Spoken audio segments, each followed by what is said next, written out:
Hi, good morning. Over the last 2 months, I had the opportunity of traveling the world, meeting key investors, policymakers, and CEOs. Those are the 8-9 points that are my key takeaways. First, the global economy is doing fine. There is lots of excitement around new technology investments. Everyone is doing their best, and I don't see major cracks in the global economy.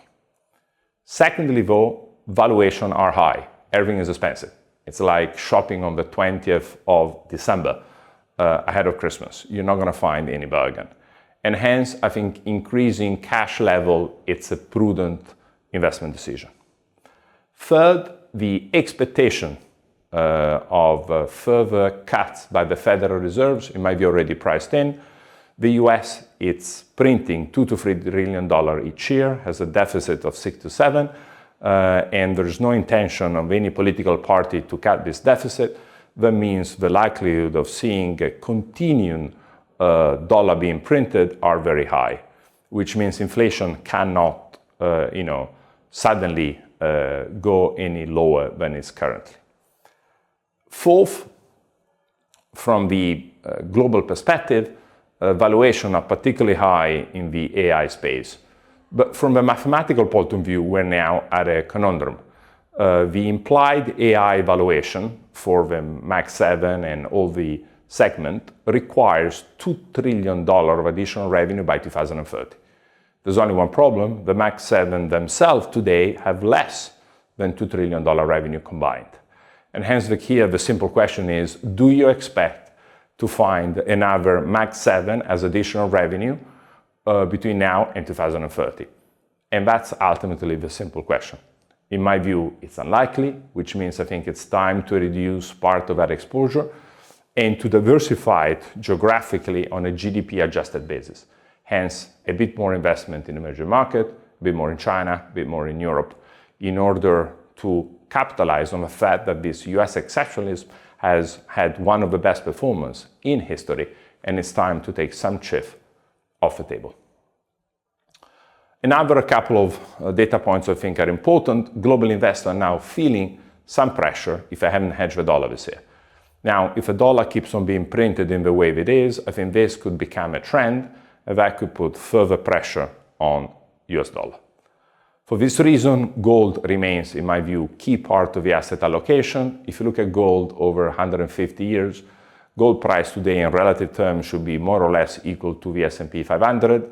So rather than trading at $4,000 an ounce, should be close to $6,000, $7,000. But most importantly, if central banks go back to the same level of gold as they had in 1971 pre-Bretton Woods, gold could actually rise much further, almost to $9,000.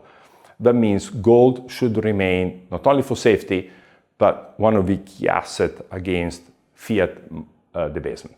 Why fiat debasement is an issue, last point, is not just the US that keeps printing money, but actually any other currency. And hence there's nothing really which can protect you. And today, the total level of public debt, it's equal to 100% of GDP. Think only that in the last global financial crisis in 2007-8, global debt was less than 50. That means in basically less than 20 years, we have doubled the level of public debt globally.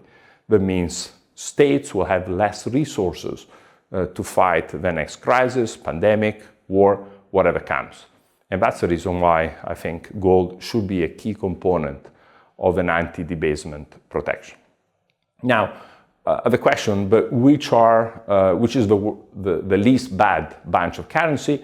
There's only 3 currencies that don't have any debt: Norwegian krona, Swiss franc, and Singapore dollar. Anybody else has level of debt that equates basically 1 times GDP. Last point, what to worry about? In the last 10 years, we have the massive explosion of private assets, private equity, and private credit. Like in any markets, there are good players and bad players. Now, some of the bad players, in particular in the private credit space, in my view, have lowered the level of our underwriting standard. There has been, in my view, too much capital being put at risk. And now we have seen a couple of frauds popping up, sudden defaults. And here the real risk is while the US economy keeps on driving ahead thanks to the artificial intelligence investments, the rest of the economy is not flying. And that means we'll see more defaults in the coming years in the bread and butter of the economy. And typically, the financing of this private credit lender has been mainly in that space. So we could actually see more losses emerging from that space, which means stay with the safest player, be cautious, and only stay at the super high quality of the capital structure, and in particular, only with the best names in the industry, and don't chase it.